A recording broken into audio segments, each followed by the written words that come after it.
Hi, everyone. I'm sure that regardless of all of our individual experiences since this pandemic began, I think it's safe to say that it's been extraordinarily difficult for everyone. There's been a lot of fear, uncertainty, isolation, anger, and for many, a sense of powerlessness with what's unfolding around us. And probably as an entire planet-wide community, we've been worried about our health and our finances and our children, and we're all just fumbling around trying to figure out how to best proceed in this new reality, and one that seems to keep changing as well. So it's been really stressful for a really long time for everyone. But today we're going to focus on what we can do to support our brain and our nervous system health and to help us be more resilient and hopefully to help begin to heal from this global trauma. So my name is Orna Villazan, Naturopathic Doctor and educator with Botanica. And joining me today for this very pertinent conversation is Orsha Magyar. She's a neuroscientist and certified in holistic nutrition. Thank you so much for being here, Orsha. Thank you so much for having me. So I'm really happy we're talking about this today. It's such an important topic to be broaching. And we've all been, I think my personal experience with this and seeing a lot of people around me is that we're so stressed, we've actually normalized it. Like it's just been going on for so long that we don't even necessarily see the impact that it's having on our health. So maybe you could actually start us off here and share a bit of what you've been seeing in your practice the past couple of years. What have people been experiencing? Sure. So over the last, I can't believe it's been 19, 20 months that this has been going on. We're seeing, unfortunately, a big, almost unprecedented, never seen before spike across the board in terms of both mental health concerns and neurological ones. So, the research tells us, and I'm always scouring the literature to anticipate what kind of patients we're going to see. And the research is saying, if you've struggled with mental health imbalances at some point previous to the pandemic in your life, it's going to most likely rear its ugly head and really come back. So I'm seeing a lot of people with really intense anxiety, reduced ability to deal with stress, and we're going to talk a lot about that today, depressive symptoms, insomnia. On the neurological side, again, the research told me and it predicted what was going to happen. And so walking through our clinic doors over the last 19 months, my team and I are seeing people whose multiple sclerosis or Parkinson's was in remission, all of a sudden really flare up or progress very, very quickly. I've seen people I work a lot with TBI, which is traumatic brain injury, and they have post-concussive syndrome that comes with different symptoms like nausea, hard time reading, needing to be in the dark. And they were progressing along in their healing journey very well. The pandemic happened. It threw them right back into those post-concussion symptoms all over again. So everything in the nervous system is just flaring back up, and it affects your physical health. Your brain health and your physical health are intricately linked. And when one suffers, even though we normalize it, a lot of my clients, and myself included, say, yeah, but we're in a global pandemic. It's normal that I'm this anxious. Okay, it is to a certain extent, but then ultimately it's going to have a huge impact on your body as well. And at some point, your body will say, no, this is enough, and not be able to normalize it any longer. I think we've all been experiencing things in one way, shape, or another, like even skin flare-ups and digestive intestinal Absolutely. stuff. And Because yeah, all of these are related to stress. Whether mhm. you have a known autoimmune disorder that we know is linked to stress, everything else in our bodies and brains is stress related. So this is a hugely important topic to dive into and learn how, we might be able to harness our own body's ability to fight back against stress. So it's negative and sad kind of to share what's been going on and the types of clients I've been seeing, but there's some hope for sure, and things that we can absolutely do. Well, in a way, it's an opportunity as a society and definitely as individuals to learn these tools. Like we're being put in a position where we don't really have a choice but to start taking care of ourselves in a better way because everything around us is so challenging. And so it can actually support us in the long run. I think it might well bring us out of this stronger than ever. Hopefully, that's the goal. What I've noticed certainly in people around me is a lot more irritability and impatience and challenges with sleep. And like, it's not necessarily some major full medical issue. It's just, you're just struggling. Everyone's just having everyone's just feeling burnt out, worn down. Your ability to cope with stress is at an all-time low. So I'm actually sorry, I didn't mean to cut you off there. I'm curious about your background, because I know you definitely work a lot with, obviously, as a neuroscientist, great deal with the nervous system, and then there's this nutrition piece. There's this nutrition piece. I'm curious how that kind of came about. Sure. So I spent many years. I spent 10 years in academics, and I started by studying epilepsy, temporal lobe epilepsy. And I have to say, in my 10 plus years in academics, I learned this much, zero, about nutrition. So I studied, conducted research on temporal lobe epilepsy, and really started to fall in love with the brain and what happens in people whose brains are not functioning optimally. So that was kind of the focus of my research during my undergrad. And then for graduate school, I hopped over into the Department of Psychiatry out at UBC, and I started looking at anxiety. I struggle with it personally, and I really wanted to dive deeper into the brain mechanisms, like what's wrong with me and so many people that we just are struggling to cope. So I studied all the way down to individual neurons, brain cells, all the way up to anxious teenagers and anxious women. So really was able to learn a lot in my time doing that on what the heck is going on, but still didn't learn anything about treatment. All right. So nearing the end of kind of my end in academics, I started doing research on my own because I had this gut feeling that there had to be something else that we could use, that we could treat things like anxiety and other mental illnesses and neurological diseases with besides medications. I didn't know what that was.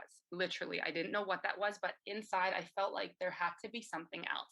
So I started looking and doing my own research. And 10 years ago, the research linking nutrition to mental health was very scant. But nonetheless, I was able to pull and find a little bit of literature suggesting that maybe healthy fats could help combat things like low mood and depression. And that was all it took for me, just that glimmer of hope that there was something there.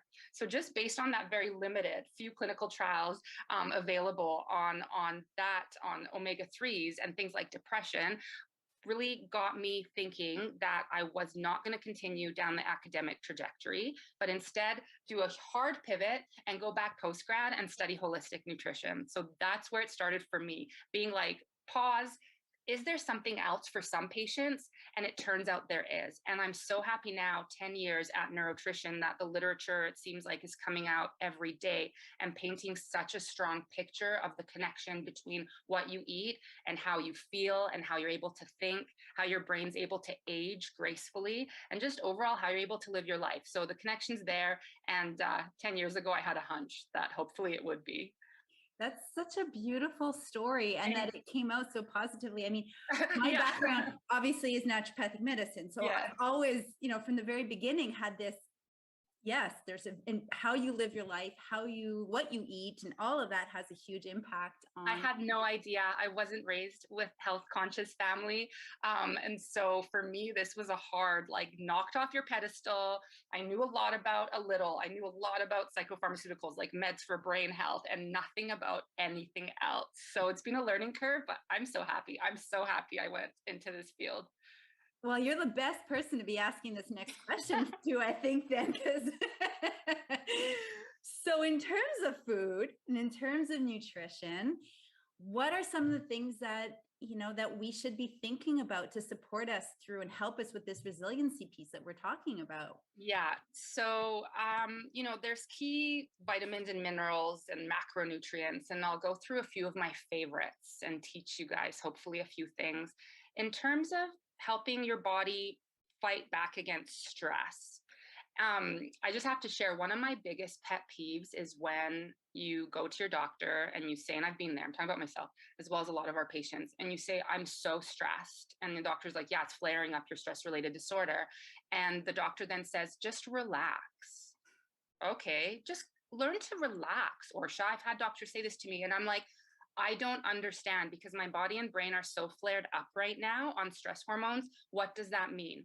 So at Neurotrition, I decided to flip that verbiage on its head. And instead, what we do with our clients is use food and supplements to not make the stress go away. Hello, global pandemic. It's here to stay for a while, I'm sorry to say, but work to fight back against some of the negative effects that stress is going to have on your body and brain. And there's nutrients that science tells us can absolutely do that. My favorite vitamin family, probably we'll jump in and start with that, are the B vitamins. Absolutely. They are arguably, I think, the number one class of vitamins for optimal nervous system support. So those are going to be highly, highly important. Your brain deems them so critical, in fact, that you actively, using energy, using the ATP molecule, transport each individual B vitamin, and there's a lot of them, into your brain cells across the blood-brain barrier. So that means you need them. Your body's going to prioritize them and utilize energy to take them into the brain cells. In terms of foods you can get them in, I mean, your whole grains, your vegetables, your fruits. The one B vitamin that I'm seeing deficient in a lot of clients these days is vitamin B12. This is your energizing B vitamin. This one's hard to get if you're exclusively plant-based. This one comes from things like dairy and eggs and fish and meat. So B12 is one that we often have to discuss supplementing. So B vitamins, really, really critical. A mineral that's highly, highly researched and probably my favorite mineral, and especially when we're talking about stress and anxiety during the pandemic, has to be magnesium. It is your anti-anxiety mineral. And magnesium, there's a lot of clinical trials suggesting that it improves overall brain function by blocking brain compounds, neurotransmitters that are going to overstimulate you, kind of make you so drained but wired, like a lot of us are feeling during this pandemic, but increase the calming neurotransmitters. And magnesium also works on a really cool part of the body and brain called the HPA axis, which stands for hypothalamic, pituitary, adrenal axis. And specifically, magnesium deficient people, scientists have shown, have a really messed up HPA axis. And that's why we think that people who have magnesium deficiency have a harder time dealing with stress. Now, the way that COVID comes into all of this is, unfortunately, a lot of the things that we are all really partaking in these days directly make you lose magnesium from your body, okay? High stress causes a magnesium deficiency. Coffee and caffeinated beverages promote a magnesium deficiency. If you have a gut disorder like IBS, Crohn's colitis, unfortunately, the stress of the pandemic probably has flared that up to a certain extent. That also promotes a magnesium deficiency. So there's so many things right now in our world that are causing us to lose magnesium. So we need to build that back through whole foods and through supplements. Absolutely. Absolutely. I mean, you've actually mentioned my top two favorite nutrients as well. Yay! And I'm so happy. And they're critical. In my practice, magnesium was a constant go-to, and very helpful because it's not just the nervous system. That's a huge part of it for sure, but it's also your muscles, your body. Right. Like I love recommending that people take an Epsom salt bath. Epsom salt it's magnesium salt. You can actually absorb it through the skin as well. And we know baths are really relaxing. So it helps the whole anxiety stress piece as well. That's such a great recommendation. Yeah. Yeah. So in terms of food, where you mentioned the bees are a lot of foods. What about magnesium? So magnesium loves to hide out in plant blood, otherwise known as chlorophyll. So your best bet for your magnesium are going to be brightly colored vegetables and fruits. Number one, my favorite is greens. Dark leafy greens contain green plant blood, but there's also yellow, orange, red, purple, etc., different colors of chlorophyll. So you really want to eat, I always say, eat the brainbow of I like widely, that. yeah, a vast array of naturally colored fruits and vegetables. Now, having said that, the Canada Food Guide is recommending we get 8 to 10 servings a day. That's great for optimum health. That's just not feasible for so many of us, including myself, some days. And I can openly admit that and share that. It's tough to get as many fruits and vegetables as you need. So, a really easy thing that I'm putting a lot of our clients on these days, and I take it myself too, is a greens powder. That's going to easily put it into your water, into a smoothie, even into a juice, and you can just drink it back and it gives you your daily serving of those greens, which gives you a very high amount of magnesium to calm you down. I love the greens as well. Same. And I mean, definitely not everyone takes to them right away because they're very green in flavor. But you can hide them, like you said, in a bunch of stuff. Another trick I actually have picked up, you can actually mix it with water, but squeeze a little lemon juice in. It softens that greenness out of it. So that's a fun little tip I've started doing lately too. That's a really good idea. I love the greens, but again, it's been a transition for me. I've been holistic for 10 years. So that's a good point, is when you're starting in your health journey, soften up that earthiness and then you'll get there maybe, or not. The lemon's lemon's a great idea. And in the meantime, get some kale and broccoli and Swiss chard and all those other greens going. So what else would you say? I know we've had conversations on this topic before and you've brought up protein as an important piece. How does that play into things? So, most of us are aware that protein is so important for your muscles and your bones. And some of you may even know that it's important for immunity, which is so critical these days.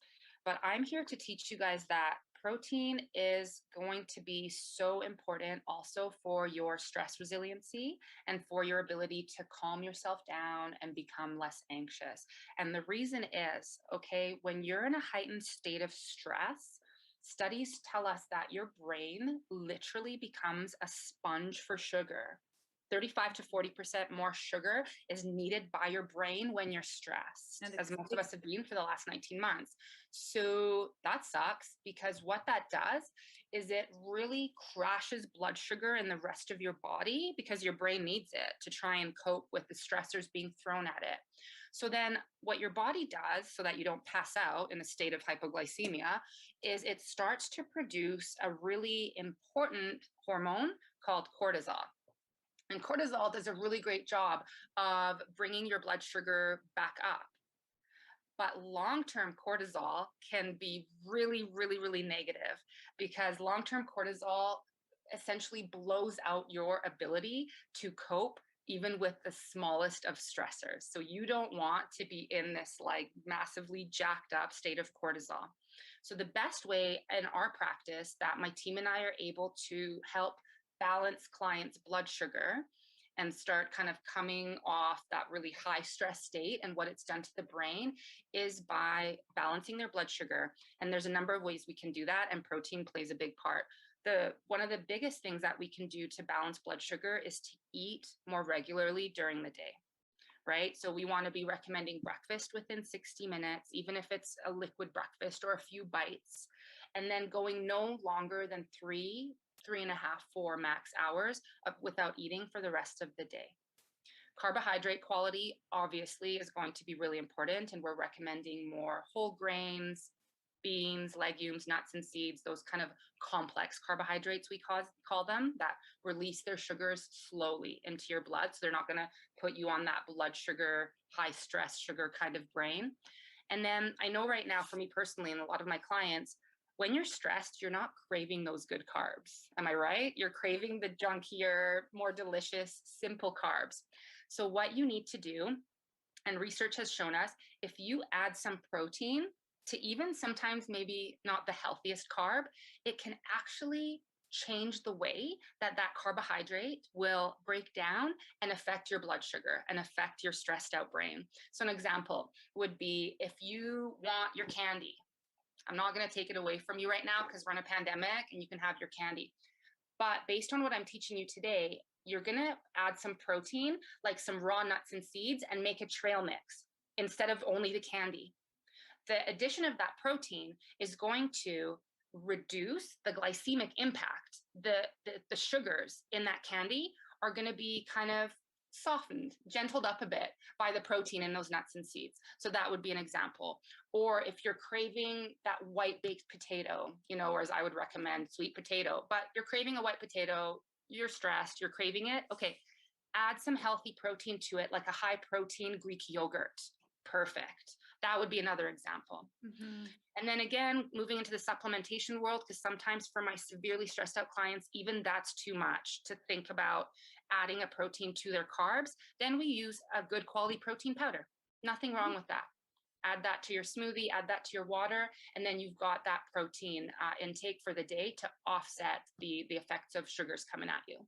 You know what would be great there as well is you can bake with those protein powders. Yeah. Like you can actually make pancakes and replace the protein powder instead of the flour. So you can get your treat, but it be a high protein treat. That's such a great example. Yeah. Muffins, all kinds of things that people can, that's really smart. Can explore with. Yeah. Okay. That's really interesting. I hadn't really thought of it quite from that angle before. So if we were to recommend one food, one thing, beyond the general greens and general proteins, like, is there something specific that would be really helpful for brain nervous system health these days that you like people to say, this you should add to your diet? So there's lots of things I can think of, but there's going to be people out there who are like, this is gross, I don't want this. So probably one of the easiest things that I think anyone can add to their diet with minimal complaint is our spices and herbs. Okay. Mm-hmm. Every spice and herb study to date that I've looked into the research on has been shown to have profound anti-inflammatory effects and free radical scavenging or antioxidant effects. So that would be something I teach all of our clients. Like, is there, once a month, can you go and try a new dried spice? Or can you, whatever herb is on sale, can you go pick up or in season a new fresh herb? And then start to incorporate that wherever you see fit or whatever kind of suits you. That would be something I would recommend to everyone right now, is so spices and herbs. Spices. Yeah. Really? And that's easy to do. I mean, you can add those to soups and salad dressings and stir fries and you name it, roasted veggies and easy. Because I mean, I could go through my list of brain foods, but there's going to be something on there just people don't like, or they're too expensive, or etc. Right? Like I've heard a lot of the very valid reasons, but I think everyone can incorporate a dried spice and a fresh herb a month and try it. Oh, totally. And they're very helpful for digestion. Yeah. They actually lower our gas buildup and, keep that down for us. And it's really good. I would probably think if I was going to pick one, can I pick one?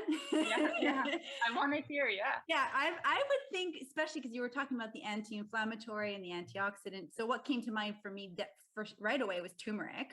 Yeah. Because I mean, I think everyone's heard about the amazing things that turmeric has to offer. It hits all those points in a really major way. What kind of research have you seen on the turmeric in particular? So that's a great choice. It's got to be one of my faves as well. It is the most researched of the spices. And the research on turmeric actually started in the cancer oncology space. And that's really what piqued my interest, even though I do not work with cancer. But nonetheless, it got me really excited. Like, oh my God, there's a spice out there that's able to kill cancer cells. So I got interested. And then slowly but surely, the research also started to look at turmeric and brain health. And most recently, the research is showing some real promise for turmeric with its ability. Again, it can cross that blood-brain barrier. So the brain lets it in and it may be able to slow the risk of or slow the progression, so far only in animal studies, but nonetheless exciting to look at, of Alzheimer's disease. So some serious age-related dementia disorder. And the mechanism of action that the scientists are hypothesizing is the way it might be able to do that is by reducing brain or neuroinflammation, and again, reducing free radical damage in the brain. The other interesting thing we're seeing so far in preclinical studies with turmeric is the ability to break down the classic plaque that we see in the brains of patients with Alzheimer's disease, which is called amyloid beta plaque. So turmeric, the compounds in it are able to really attack and break down that plaque. So super, super promising. Another area that we're seeing hope for with turmeric is in treating depression. The compounds in turmeric, the most important one is curcumin, or the family called curcuminoids, are able to make a really cool compound in the brain called BDNF, brain-derived neurotrophic factor. And this may be able to help alleviate depression by reducing the inflammation associated with it in the brain. And also in a lot of depressed patients, we see shrinkage in certain parts of their brains. And this BDNF that turmeric makes might be able to offset that. So early stages of the research, but super, super exciting and promising. Love turmeric. Good choice. Wow. So Ayurvedic medicine really had it right all along. They have and that I don't know about. So yeah. So what is that saying? I'm up to speed on the science side, but I love, Well, they use turmeric a lot, and they often pair it up with ginger. So the two actually combine really well. And it's used definitely for inflammation, for pain, for actual digestive and liver support as well. But one of the ways they get people to take turmeric regularly is they make this golden milk beverage. So it's warm. Well, I like to use warm plant-based milk, like an oat milk or cashew milk or something of that nature. But basically you just put turmeric, and you can mix up some other spices, some ginger and some cinnamon, and makes a really easy, tasty. You can add a little honey or maple syrup if you want a kick of sweetness in there. Yum, yum. And replace your coffee with that. And you got such an easy way to get some turmeric. And that's amazing. It has even more effects than I realized. It's huge in the brain research space right now. Yeah. Okay. That's really interesting. And I mean, now that I know turmeric sort of falls in that in between spice nutrition world, but it's also kind of considered a herb, and it's often used as a supplement. You'll see a lot of things in the stores.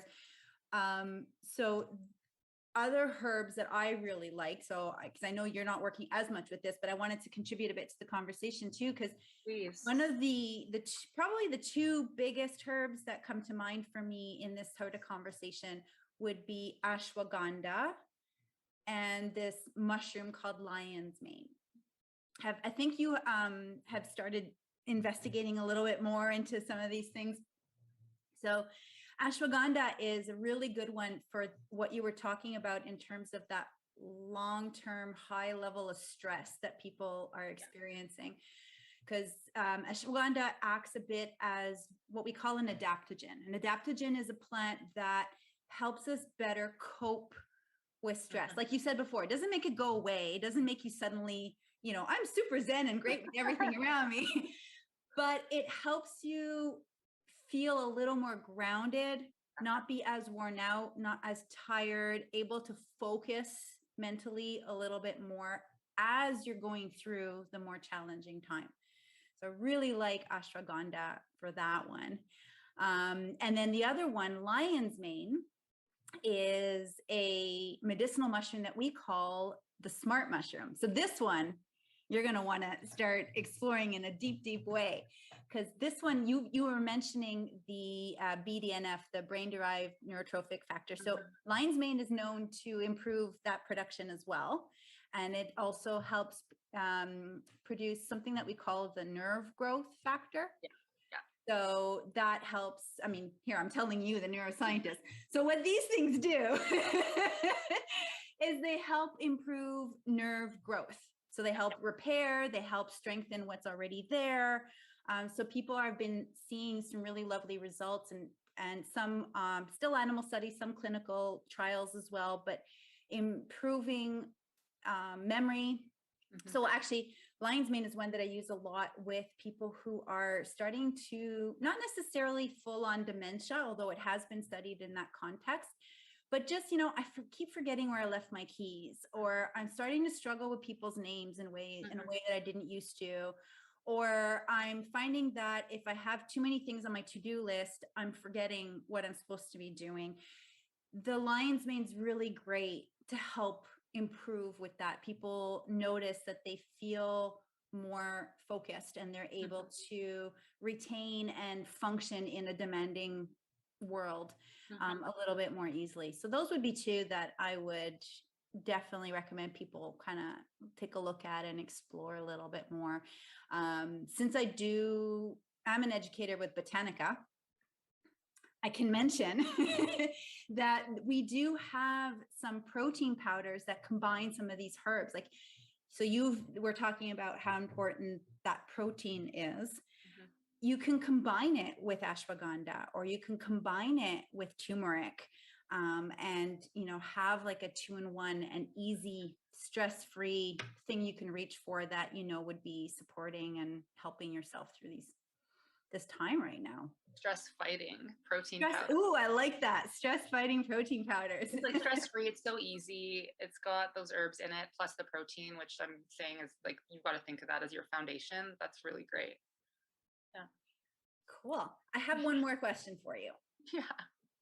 Because we talked a lot about nutrition. I butted in with my herbs.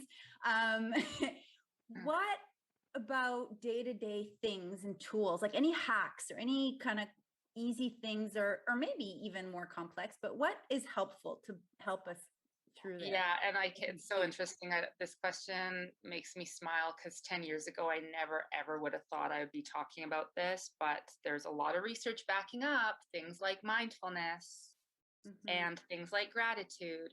So my first hack, and this is tough when you're just getting started, but start to do your best to get into, even if it's brief. Studies show even a minute a day of mindfulness. It's shown to literally help rewire the brain and increase white matter in parts of the brain that help you cope with the situation and think through it rationally. This is called your prefrontal cortex.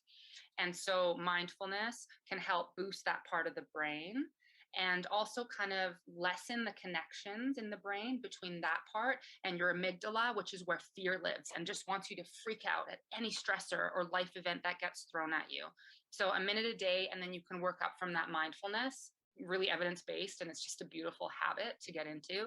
And then gratitude as well. So I have a little gratitude journal that I write in when I feel I want to. And it's also, again, science tells us so helpful to build gratitude towards yourself and be gentler on yourself and kinder to yourself, especially right now with all the pressures on us, and grateful for those around you and thankful for things around you, even small things. Those would be two, I think, really relevant life hacks we could all start today. They're huge. And when you think about them, you're just thinking about a little self-compassion and a little more gentleness and a little more presence. Your whole nervous system just kind of comes down. Like, that's right. Even if you're not actually doing it, only thinking about doing it. That already helps. Truly. Yeah. Truly. And I mean, mindfulness can help you even build self-compassion. Just the act of being mindful brings all those goodies in as great side effects. So yeah, those would be my hacks. Absolutely. Those sound really awesome. I don't really have much to add to that. I mean, any other thing I would think of kind of falls under that same category, exploring some deep breathing and maybe some guided meditations that you can listen to on some apps. They all kind of fall under that same category of just bring in some mindfulness, bring in some present moment. And yeah. Awesome.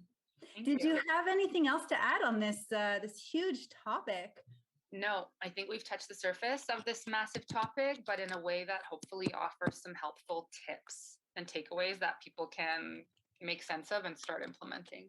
That's definitely the goal. Thank you so much for this. My I really pleasure. hope that a few people feel a little bit more empowered with a few ideas of what they can do for themselves. Thank you. Great. Thank you.